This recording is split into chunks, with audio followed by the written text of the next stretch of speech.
Great save. Brilliant goalkeeping from David Raya. Threw himself to his left-hand side, an important stop. Premier League Englandin leenjisaa fi taphataa cimaa bara dorgommii ga'umsa bayeessa mul'isan jedhe kaadhimamtoota beeksiseera. Taphattoonni 8 leenjistoonni 6 dargaggeessa cimaa liigichaatiif ammoo taphattoonni 8 kaadhimamaa ta'uun dhiyaatan waggoota 22 booda shaampiyoonii England ta'uuf kan dhiyaate kilabni kaaba London Arsenal taphattoota 3 kaadhimamsiiseera. Imala Arsenal bara kanaa keessatti hundee jabaa hin sochoone kan ta'e goolii eegan Arsenal David Ryan kaadhimameera. Lammiin Spain David Ryan Premier League Englandin taphoota 18 gooliin osoo itti hin galin ba'uun Arsenal waancaaf akka dhiyaatu gahee olaanaa baateera. Keessumaa gooliin taphataa Brighton Yankuba Mentea fi taphataa West Ham Matthias Fernandes jalaa deebisee The Gunners hanga ammaatti liigicha akka dursu kan godhe David Ryan waggoota 3 darban walitti aansee badhaasa goolii eegaa cimaa kan injifate Ryan bara kana walii galaan taphoota 27 gooliin osoo hin keessummeessin ba'uun taphataa murteessaa kilabichaatiin taphoota 36 kilabichaaf Premier League Englandin taphateen 24 injifatee 7 qixa ba'uun 5 qofa mo'ame. Sarara gidduu Arsenal utubuun milkii kilabichaaf xiiqiin kan falmatu taphataan sarara gidduu Declan Rice taphataa biraa Arsenal kaadhimamsiisedha. Rice bara kana Arsenal keessatti itti gaafatamummaa hedduu baateera. Yeroo rakkoo bakka hanqina Arsenal kan cufu isa ta'uu qabatamaan mul'iseera. Arteetaan yoo barbaade sarara qarqaraa sarara gidduu lakkoofsa 8 bakka Martin Odegaardis deebisee sarara ittisa gidduu gargaaruun taphataa bakka hundatti Arsenal tajaajilu ta'uu agarsiiseera. Bara kana Premier League Englandin goolii 4 galchuun kubbaa 5 mijjeesseera. Xiinxaltoonni kubbaa miilaa Declan Rice Arsenal waliin shaampiyoonii Premier League Englandiif waancaa Champions League Awuroopaadhaan injifannaan badhaasni Ballon d'Or ni malaaf jedhuun badhaasa taphataa cimaa Premier League England kanaafis tilmaama argateera.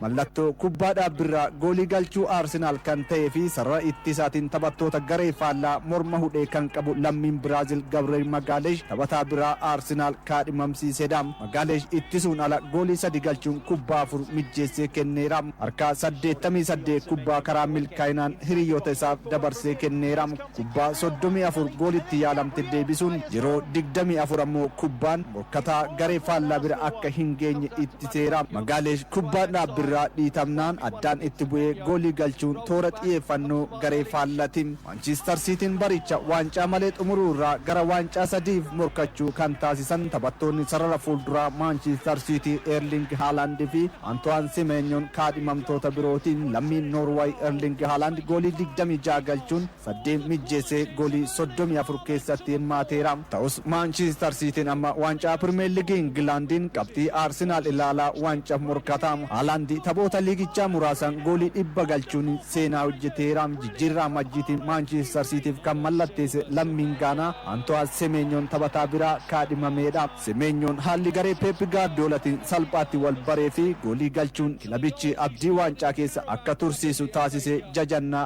argamsiiseera. Bara kana goolii 16 galchuun kubbaa 4 mijjeessee kenneera. Manchester United waggoota 2 booda hirmaannaa Champions League kilaboota Awurooppaatti akka deebi'u ga'ee leencaa kan baate Bruno Fernandes kaadhimameera. Fernandes goolii 8 galchuun kubbaa 19 mijjeesseera. Dursee badhaasa taphataa cimaa waldaa barreessitoota kubbaa miilaa England injifateera. Kubbaa tokko kan mijjeessu yoo ta'e Riikard Kevin De Bruyne fi Thierry Henry ni qooddata. Taphataan sarara fuulduraa Brentford Igor Thiagoon goolii 23 galchee kan Nottingham Forest Morgan Gibbs White kaadhimamtoota biraati. Taphataa dargaggeessa Premier League Englandiif Raya Cherkin goolii 4 galcheef kubbaa 12 mijjeessee kenne kaadhimameera. Bara isaa jalqabaan Manchester City keessatti goobane kan mul'ate lammiin France Cherkin badhaasa taphataa dargaggeessa kanaaf tilmaama argateera. Cherkin goolii galchuuf kubbaa mijjeessuun ala simboo Premier League England jedhu xiinxaltoonni kubbaa miilaa Nico O'Reilly, Kobe Mayano, Michael Kayode, Matthias Fernandes, Lewis Hall, Junior Kiprop, Alex Scott taphattoota dargaggeeyyii liigichaa kaadhimamanidha. Leenjisaa cimaa Premier League England bara dorgommii 2025-26 fi Mikel Arteetaan tilmaama argateera. Arteetaan waggoota 22 booda waancaa Premier League Englanditti Arsenal akka dhiyaatu gargaareera. Taphoota 36 kilabicha durseen 24 injifachuun torban qixabee 5 qofaan mo'ameen kilabni isaa goolii 68 galchee 26 qofatu itti gale. Pep Guardiolaan Manchester City kufaatii keessaa baasuun morkataa waancaa taasises kaadhimameera.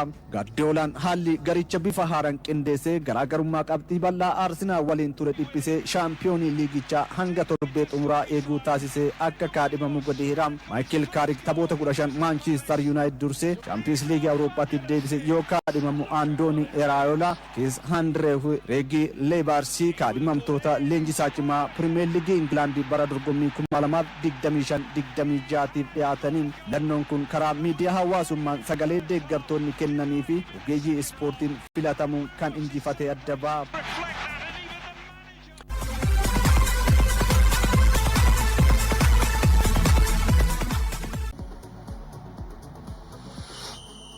torbee 32ffaa liigichaan taphni Machaalii fi Nageellee Arsii waliin morkachiise tapha cimaa torbee kanaa qofa osoo hin taane waancaa liigichaaf tapha murteessaa bara dorgommii kanaati. Nageellee Arsiin qabxii lamaan Machaal caaluun sadarkaa lammaffaa fi sadaffaa irra taa'uun mo'amuu dursaa liigichaa Buna Sidaamaas dhaga'uun staadeemii Yuunivarsiitii Saayinsii fi Teekinooloojii Adaamaatti waliin morkatan. Nageellee Arsiin yaalii gaabbisiisaa daqiiqaa jalqabaa irratti Gabra Masqal Dubbaala addaan itti bu'uun gara alaabaatti erga taasiseen booda caalmaan taphaa Machaaliin irraa fuudhamuun yeroo dheeraadhaaf ture. Sochii hawwataan kan eegale Machaal daqiiqaa 8ffaa irratti qaawwaa sarara ittisaa Nageellee Arsii fayyadamuun Kooliinsi Kofiin kubbaa mijeesse Jarannat Gugsaa goolii eegaa miliqsuun goolii ittiin dursan galche. Nageellee Arsiin caalmaa taphaa irraa fudhatame deebisuuf osoo yaalaa jiru taphataa murteessaa sarara gidduu Daawit Tafarraa Guutaa miidhamaan dhabe. Daqiiqaa 26ffaa irratti Barakat Waldee seenuun inni jijjiirramee ba'e.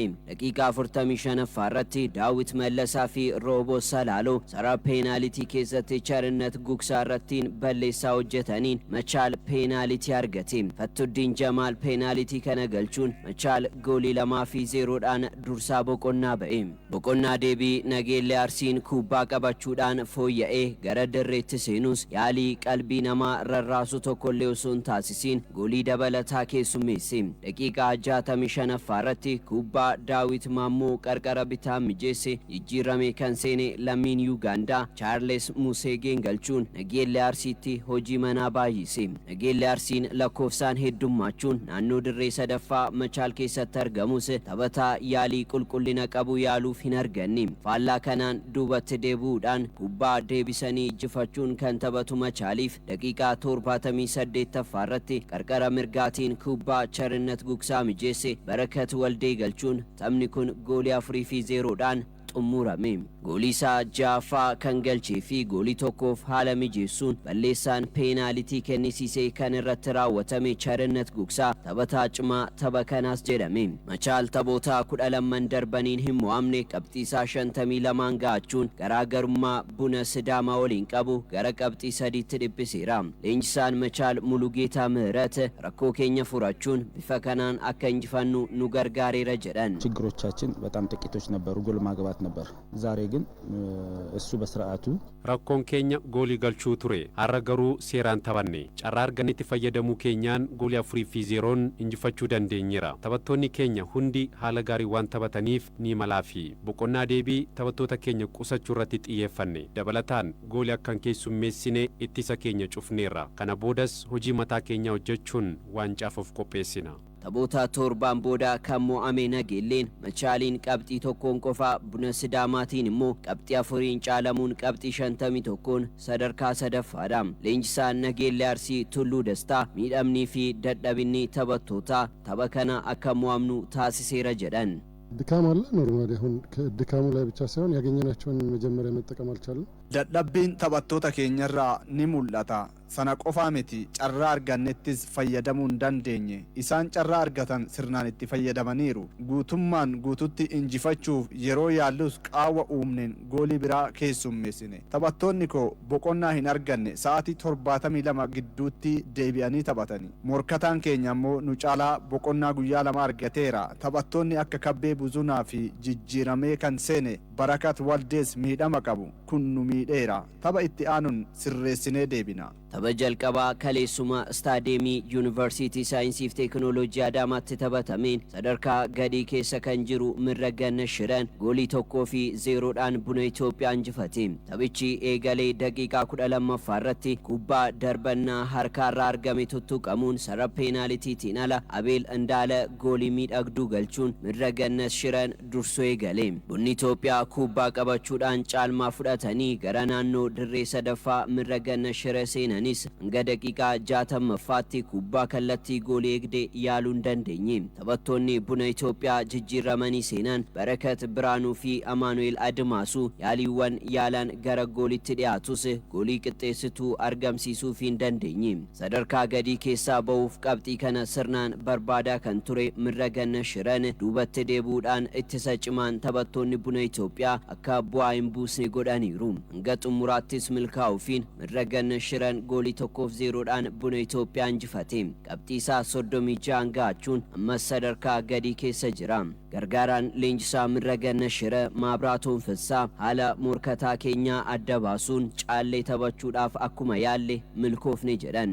እንደተመለከትነው 90 ደቂቃው በጣም ፈታኝና በጣም ውጥረት የሞላበት ጨዋታ ነበረ። daqiiqaan 90 taphichaa yeroo dhiphisaa ture. Bunni Itoophiyaa kilaba cimaa taphattoota saffisa qabaniin qindaa'e ta'uu beeknee irratti hojjechaa turre. Akkuma sana caallee taphachuuf akkuma yaalle goolii galchinee tapha darbe mo'amuurraa xiinsammuunis haara baafanneerra. Waliigalaan taphichi bareeda ture. Bunni Itoophiyaa erga Qiddus Goorgis injifatee gara injifannootti deebuun isa rakkiseera. Qabxii 43 sadarkaa 6ffaarra jira. Leenjisaan Buna Itoophiyaa Saamsoon Ayyala taphattoota isaanii qeequudhaan akka barbaadan ittiin akka hin taphanne himan. ቲማችን ጥሩ ነው ማለት አይቻልም። ሁለተኛው 45 ላይ የተሻለ ነበር አትሊስት gareen keenya gaarii miti boqonnaa deebii fooyyedha kubbaa qabannee gara fuulduraatti siqnee taphachuuf yaalleerra ta'us akka yaannee miti ittisni keenyas taphattoota muraasarraan kan hafe gaariin turre guyyaa gaarii hin turre Arrasaatii 10 irraa eegaluun sadarkaa gadii keessa kan jiru Diree Dhawaan Baardaar waliin taphata. Leenjisaan Diree Dhawaa Yittaagasuun Daala adabbiin taphaa erga irratti darbee kilabichi injifannoo malee imalaa jira. Taphni kun isaaf adabbii isaa xumuraati. Bara kana Diree Dhawaan tapha 17 irratti morkataan isaa Baardaar immoo tapha 16 irratti goolii osoo hin galchin yoo ba'an kilaboota rakkoo goolii galchuu qaban lamaan walitti fida.